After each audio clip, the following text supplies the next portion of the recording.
How's it been going, Dan? Good, thank you. Good. It's a lot of fun. So old skill sets coming back.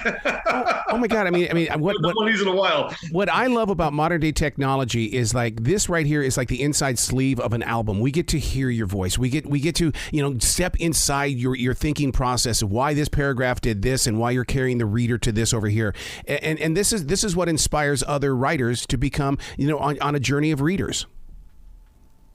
Oh, listen, it's what's, it's funny when you look at, I'm comparing radio with novels. People ask me, why are you doing comics? And I said, I want to do novels because you want to tell a story with words. And honestly, when you're on radio, you're telling a story with words. And you're allowing everybody to visualize what you're talking about and see it. And I always say some people's imaginations are a hell of a lot better than the actual things that they look at. So it's a lot of fun to do that, to be able to help create things for people in that fashion. So you totally believe in theater of the mind then? Oh, absolutely. Absolutely. I always say if you're a horror movie fan, I'm going to say the things that you anticipate or visualize that's not shown on the screen are infinitely more horrible than anything they'll ever show on the screen. How does it move through you when you're creating characters that have superpowers? I mean, how do you come up with that discovery and then agree with yourself, okay, we're going to keep this? It's what I do is I try to build the fantasy first based on some level of rules of reality, meaning that, if somebody's able to fly, then you have to be true to that rule of flight of what it is and establish it and be consistent all the way through. So that way the world works. You don't constantly change the rules to fit whatever story needs to occur later on. So once you establish your guidelines, then you start to build the world around it. And when I built the book Hide or Seek, I built the world out. I wanted to know what the town was, who the people were. And then when they start to interact, they start to take on a life of their own, because you can see how two people that you've developed might talk to each other based on their individual personalities created for them. Do you put the characters right there in front of you? Because when I'm putting together my stories, I'll envision the performer. I'll go to magazines. I'll say, okay, the Johnny Depp, you're going to be playing this role. Okay, you're going to be playing this role. Do you do that with your characters as well? I do it sometimes. I mean, what you try to do is you try to create that template that at least you have a base to work from, but then you try to break it as much as possible so it doesn't feel like you're just lifting somebody else and putting it into your book. So I had a lot of places where I started with these characters that by the time they actually made it to page, they were different, but at least they evolved in a way that made sense, and they all behave in the way they should be throughout the entire story. Is that a fermenting stage? And what I mean by that is it's when you get it down through stream thinking and then you come back to it a different time and a different mindset. Well, it is, because ultimately what you want to do, as I used to say this all the time, every character starts as a stereotype. Everything starts as a stereotype because that's the easiest thing to recognize, and it's something that people recognize very quickly, because people, whether you live or don't believe in stereotypes, people react to stereotypes very simply. The goal is to break that conceit. So you have to make sure you create something that's original or unique to your character. So that way your character stands apart and doesn't fit into a mold that any other character can fit into. When I used to do comics, we used to have an old job where we used to get a script from a story, and we used to cover up all the names of the characters. And then you would read the dialogue, and you would have to recognize the character from the dialogue without knowing his name, because then we know that dialogue was unique to that character and it can only be spoken by him. Therefore, it was essential to be in the story and that character be in that story. Oh, I'm so into what you're saying. And and here's the reason why is because I won't watch music videos because I want my own interpretation. I want to hear it coming through those speakers or those earbuds. I don't want to watch a video. Yeah. Oh no, that's why the book was intriguing to me. I worked in animation for a number of years. I worked in comics for a couple of decades. So this was a real challenge to make sure that I was able to put down the words that people can envision what the story was about and see what I was trying to tell, see the same thing I was able to see. And that forces you to go back in and go in. And I had a really great editor on the book that constantly reminded me about where I needed to enhance ideas or where I needed to pull things back, but kept me on focus all the way through and really helped pull the book together. That's trust when you've got an editor that wants to work with you and will have the guts to come up to you and say, I don't know, man, I'm not feeling it.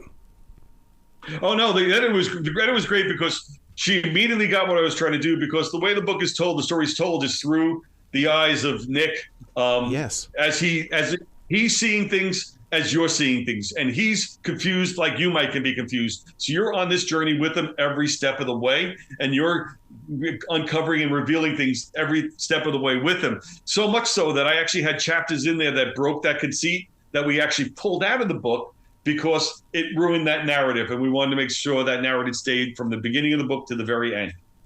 I'm so glad that you brought up Nick, because in my notes here today, I go, the one thing I like about Nick is I feel like I'm part of his secret. And the thing is I've got to keep this secret and I can't tell it to anybody else. And I feel like that with him being in the witness protection plan, it's like it gives me that opportunity to become a part of his process. And like you said, the discovery. And that was what made this story easy to tell in this fashion, because he literally is seeing everything for the first time, and you are seeing everything for the first time with him. So when you walk into that, he gets into that town, he has no preconceived notions because he knows absolutely nothing about it. So therefore, we have to discover it all for it. We have to meet everybody for the first time, and we have to make decisions along with them of who to trust and who not to trust. God, you explaining that gave me visions of music from the 1950s and 60s when they would go into that studio and maybe have just enough time to record it once or twice. That freshness has always been there even today, instead of recording it over and over and over again. So Nick going through this, like you said, I mean, it's a new thing for us as well. Yeah, and honestly, it's also coming from my own writing. Is that I knew the direction of the story, but I can be honest with you, the story twisted and turned as I was writing it because the characters were taking me with them, and I was following it with them, and I had ideas where I was going to go where I didn't do because it didn't make sense for the characters that I had created and the story I was telling. In writing this book, I know that as an author, when you get to the final page and you're putting this thing together and the editor says, yeah, this is it, put the stamp of approval on it. Did you go through a mourning period knowing that these characters aren't going to be with you like every moment of your day? You know what? I left it in a place where I was comfortable. I felt they were okay for the most part. But I felt I left it in a place where I was comfortable. It gave an interesting ending to the story, gave us an opportunity for more story potential. But I wanted to make sure that when people are reading a book, they feel that they got a complete experience and not just a portion of a story, you know? From one daily writer to another daily writer here, what is the daily discipline? What did you have to do to keep that muscle, in shape and without burning it out? I realize I'm doing more writing than I've ever done before right now, which is probably a good thing. And I haven't really built that rhythm yet. I sort of write till I burn out, and then I shut down. Shut down. I become numb, man, and I have to go for a long walk through this forest because I've got to get back in touch with the universe. Oh, absolutely, and I got to recharge too, because I'm really physically drained when a book is done. I'm like exhausted, happy to be done. I don't even want to revisit it. I just want it over in a weird way. Yeah. And part of me, and I know I have other projects and things like that, but it takes a little while to recharge it. I have friends that could write literally every day, a certain amount of words, a certain amount of things. I don't have that discipline. It really comes from a fire inside. When I'm writing, I want to get it out and on a page, and I do. And when it's done, I sort of step away for a while and then regroup and then attack something else after that. Do you have one of those middle of the night, wide awake moments where all of a sudden your mind has created a scene and you've got to get it down because by morning you'll forget it? Absolutely. I do a 5-mile walk every morning, and I bring my phone with me. Yeah, I bring a little recorder, and it's funny when you're walking, you think you have all these brilliant gems of ideas and all that, and by the time I get back to the house, it's all terrible. But it sort of gets you going. You know what I mean? It's sort of like got to clean all the bad stuff out before you get to the good stuff. So, but it's a great way to constantly rework the stories and ideas. I'm always thinking, in the middle of the night, no exception. I'm totally with you on recording while you're walking, because I call that defragging, and in those defrag moments, these little seeds, all of a sudden when you go back and you listen to it, you're going, oh my God, I didn't even know I even said that, and it becomes that next inspiration. Right. Oh, it happens all the time for me, because the better part is I do it on the notes section of my phone, and so it translates what I'm saying. So the better part is when I get back to the house and I can't understand how the translator worked, and I'm trying to figure out what I was talking about. Oh my God. The pains of being a writer. Now, do you see yourself creating a brand new universe here because of the Superpower Protection Program? That to me sounds like we've got many stories on the way. Oh yeah, I got like, you know what? In order for the world to work, I had to create the world, even if I'm not going to use it. That's just the way I work. So I had to create the whole environment. I had to create the background. I had to create the stories. Had to create the situations. And there's little nuggets in the book that actually tie into things that bring you all the way back to the 1940s, but not anything that I ever planned to realize at the moment, because it was just something I needed in order to build the context for the story I was telling. So I had all the contextual references around me. So when I'm doing the world, I could pull from spaces that might seem innocuous in the storytelling itself, but are actually essential to the world that I built. I love that, because a lot of new readers or young adult readers, when they grab a story like this, and you're talking about a completely different time period, it teaches them. It gives them an opportunity to go to Google, to go do their own research to see what's going on. Oh yeah, I have references to Patton in here, and I'm wondering as I was writing it, I was like, people even know who Patton is, which is kind of funny. But the more interesting thing is when I was writing, and this was the one that with the editor, constantly looking at references more contemporary than older. So you know, a Lieber to Beaver environment turned into Friday Night Lights, so that people would get the same sense of reference and the same sense of ideal for where the story was. but that's a brilliant shape of texture, though. To me, that really, you know, that sharpens the skills of the reader as well. And isn't that what Mark Twain always wanted to do, was to create better readers? Oh, you know, and that's the fun part. I mean, and the fact that people are reading the books, that's what gets me the most excited, because there's a level of involvement that takes place in reading. And as I say to everybody, one thing when you're reading, whether it's a comic book or a book itself, you're controlling the speed of the narrative. Mm-hmm. So you can read as slow or as fast as you want.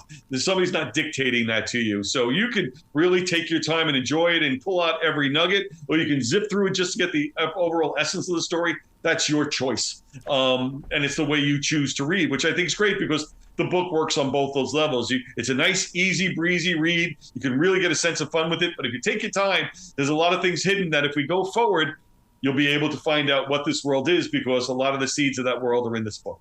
You know how comic fans and collectors are. It's, to me, the fingers have to speak. And that what I mean by that is it's got to feel the glossiness of the outside cover. It's got to feel the texture of that paper on the inside. Did you keep that in mind while you were putting this book together? Oh, absolutely. I was always, I'm the analog guy. When I was working at DC, I was partnering with Jim Lee, and he loved the digital world, and I loved the physical world, and I still love the physical world. Mm-hmm. Like, today is our day. The book comes out, and for me, that's super exciting, because people can actually get it, hold it in their hands, and thumb through and read the blurb, look at the cover, and get the whole experience, because there's something fun about that tactile experience, especially in a world now that we're on our computers constantly, to do everything. Even our jobs are on computer now. So if you want to disconnect and unplug, the best way to do it is with a book in your hand. I would love to see the research on how long it takes a reader to get into the book, because I know that when I pick up a comic book, I've got to hold it. I kind of page through it, like you said, because I'm about ready to go into this world, and I've got to prepare myself mentally to step in there, because I know I'm going to come out a different person on the opposite side. Oh yeah, I mean that's the thing too. There's so many choices out there too that you really want to focus and build and get into the place that really is the place you want to exist in. Because right now I did my book. I'm also working with Frank Miller. We started a small comic company, he and I, and we're actually publishing our books right now. And Frank's doing a series called Ronin. I created a series called Ancient Enemies. Again, another world. But the fun part is Ancient Enemies is a completely different world than the world I built for Hide or Seek. And it was great to create two different worlds and two different sensibilities and make them all stand on their own, but still play within the realm of superheroes, which is something I enjoy. How do you mentally keep in shape? And I'll give you a good example. When I voice track for stations across the country, I'll do like 6 different cities. I don't know where I am by the end of the day. How do you know where you are if you're doing all this work like that?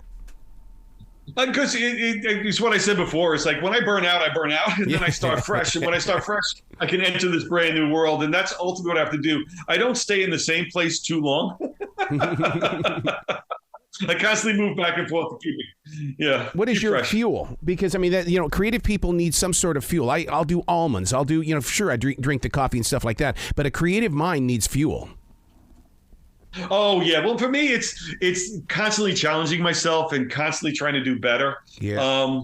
It's funny. I worked in TV, worked in animation, and we used to get a show done, and it was almost good, it was almost perfect, and then we had to send it because it had to be on air. So you had to basically shut it down and move on. Yep. And we used to say to ourselves all the time, we'll get it the next episode. We'll get it the next episode.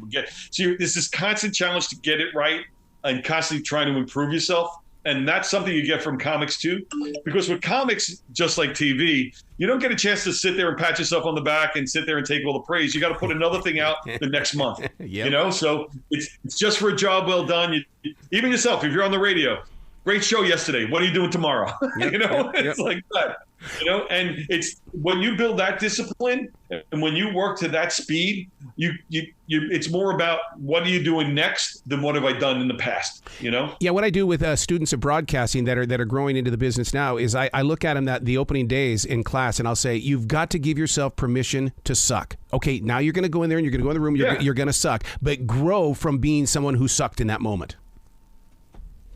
Yeah, and the real trick is never stop growing. Yeah, never sit back. Like I said, I'm working with Frank Miller. Both Frank and myself have enough of a career that we don't need to make any more books. You can sit back and enjoy the past creations you had, but it's that challenge of being a creator and trying to improve yourself, and not just resting on what you did, but still showing that you still have the ability to create new is what is a big motivator. Is that going to put you on the Comic-Con tour? Are we going to see you here in Charlotte soon? You know what? I'm actually on a real heavy Comic-Con convention tour right now with the company that we started, Frank Miller Presents. We're only putting out 2 to 3 books per month in a market that puts out about 200 books a month. Even with Frank's name as the title, it still gets lost in the crowd. So we're actually out there right now, hand selling books in conventions, getting a chance to meet the fans. You'd be surprised how many people are hearing about us for the first time. And there's nothing better than to actually have a book to be able to hand to somebody, have them look through it, then see them want to buy it. I mean, that's a really good feeling. There's something really rewarding about that. And at the same time, I'm actually out there looking for artists. Because Frank also wants to work with helping find new artists and finding ways to take the craft and knowledge that he learned and move it into new people and move it forward. And that's another part of our job here. And like I said, what we're doing is a passion project. It's a lot of fun. Just like Hard to Seek is fun for me. I do things because I enjoy it. And we'll continue to enjoy it. And I get excited. I get excited when other people read it, and having people talk about something you wrote and react to it there's no better feeling in the world. You got to come back to this show anytime in the future, Dan. The door is always going to be open for you. Oh, I appreciate that. Thanks so much. Once you get me started talking about this stuff, I can't stop. So I appreciate the time. I feel your passion, man. Well, you be brilliant today, okay? Yeah. Okay, thanks so much, man. A pleasure talking to you too.